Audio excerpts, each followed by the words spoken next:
What if the Spartans won at Thermopylae? This alternate reality begins in 480 BCE, with the Battle of Thermopylae. In this world, the Greek traitor, Ephialtes, is captured before he can reveal the mountain pass to the Persian forces. With the element of surprise removed, the vast Persian army is unable to flank the Greeks. King Leonidas and his Spartan-led Hellenic League hold the pass indefinitely, inflicting catastrophic losses on Xerxes' army until lack of clean water and dwindling food supplies force the great king's retreat back into Asia. The decisive victory shatters the myth of Persian invincibility and prevents the sack of Athens. The Spartan ascendancy, 480 BCE to 200 CE. The victory cements Sparta as the undisputed military and political leader of the Greek city-states. The Athenian naval empire never fully develops, as the need for a dominant land power is proven. The resulting superstate, the Lacedaemonian hegemony, is a conservative, militaristic, and stable force dominating the Mediterranean. The Spartan societal structure, centered on communal, militaristic training and lifelong military service, is imposed on conquered peoples, creating a rigid caste system across the hegemony.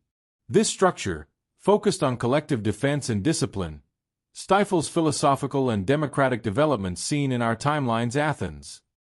Lacking the democratic fervor that fueled public libraries and mass literacy in our timeline's Greece, knowledge is concentrated in military academies and state archives. Engineering, siegecraft, and metallurgy are highly advanced, but theoretical and abstract philosophy is limited. The Roman divergence and the long stalemate, 200 CE to 1400 CE.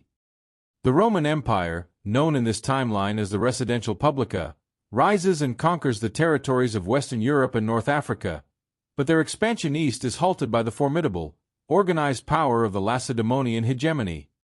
Due to the persistent Great Wall of warriors in the east, the Residential Publica and the hegemony enter a long period of militarized competition.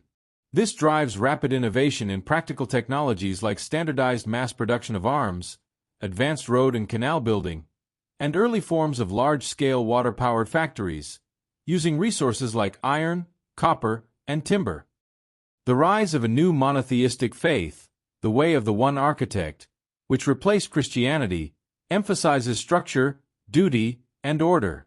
It finds favor in the highly organized, state-controlled hegemony. In the Residential Publica, a similar, yet more individualistic, faith called the path of the free soul takes hold. The absence of a decentralized, independent church prevents the development of the Catholic Church's power structure as known in our world. The military stalemate keeps the Germanic and other tribal migrations in check. The Residential Publica does not collapse in the West. Instead, it slowly transforms into a highly centralized, bureaucratic, and technologically advanced empire, locked in a perpetual Cold War with a hegemony. The era of steel and steam, 1400 CE to 2025 CE. The constant demand for better military tools accelerates the development of the steam engine and steel production centuries early. By the 16th century, both superpowers are using coal and iron ore to fuel an early industrial age. However, it is an imperial industrialization, driven by the state's military needs, not by consumer markets. Both powers utilize steam-powered, ironclad vessels to establish colonies and spheres of influence, primarily focused on securing resource extraction for their war machines. The Residential Publica controls Western Africa and the Americas, which were discovered earlier due to more robust naval technology. The hegemony dominates the region we know as India and Southeast Asia. The Dual World, 2025 CE. The world is split between the two superpowers. The first superpower is Residential Publica, an autocratic, high-tech state with a heavily centralized government, a pervasive state surveillance system, and a population focused on efficiency and production. Architecture is brutalist and functional. Everyday life is standardized.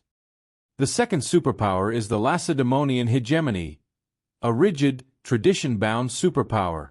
Its people are subject to mandatory military or state service from childhood, leading highly disciplined, communal lives with little personal freedom.